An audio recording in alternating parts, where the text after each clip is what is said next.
Публицистикалық стиль қоғамдық саяси, үгіт-насихаттық әдебиеттерде, бұқаралық ақпарат құралдарында, деректі фильмдерде қолданылатын функционалды стильдердің бірі.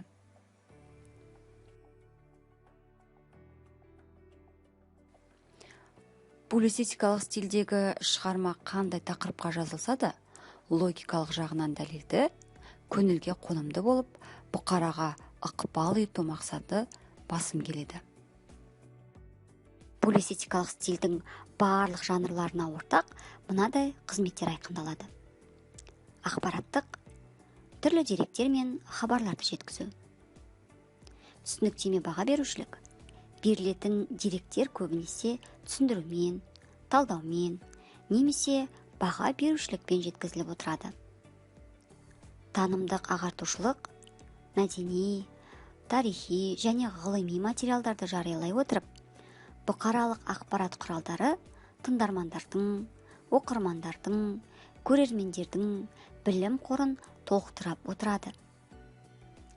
Ықпал ету қызметі көпшіліктің саяси әлеуметтік көзқарасына, санасына әсер етушілік болып табылады. Гедонистикалық. Әдетте мұндай қызмет көңілді хабарларды жеткізу кезінде байқалады. Әсіресе радио мен телевизия арқылы кез келген хабардың тыңдарман мен көрермендердің көңіл күйін көтеретіндей, эстетикалық қажетін өтетіндей тартымды, әсерлі жеткізілуі.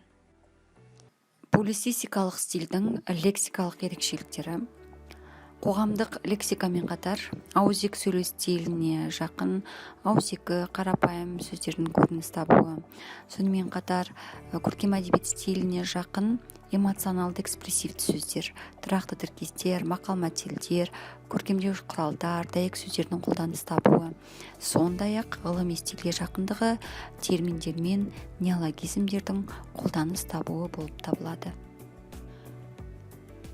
Лексика фразеологиялық ерекшелігі зат пен құбылысқа оқырман назарын аударту үшін экспрессивті эмоционалды реңктегі сөздер және бағалауыш лексиканы қолданыс табуы, мәселен, бәсекеге қабілетті, жасампаз ел, ерлік мектебі және тағы да басқа.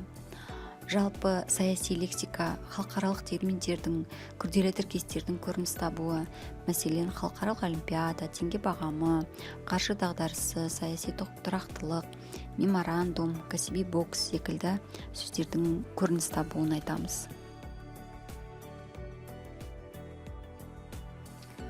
Морфологиялық ерекшелігіне мысал айтатын болсақ, көптік тұлғалы зат есімдердің қолданыс табуы, күрделі, қысқарған, деректі, дерексіз, жалқы зат есімдер, сан есімдердің түрлері, сын есімнің мағыналық түрлері, етістіктің тұлғалары, үстеулер, оқиғаның, жағдайдың тағы да басқа қайда, қашан өткені жайлы білу үшін.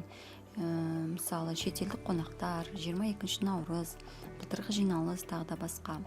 Синтаксистік ерекшелігін айтар болсақ, бұл сөйлемдердің бұйрықты, лепті, риторикалық сұраулы сөйлемдер түрінде келуі, сөз қайталаулардың болуы, құрмалас сөйлемдердің түрлерінің қолданыс табуы, оның шешімін кім таппақ, мен тәуелсіз елдің ұрпағымын деген мысалдарды айтуға болады.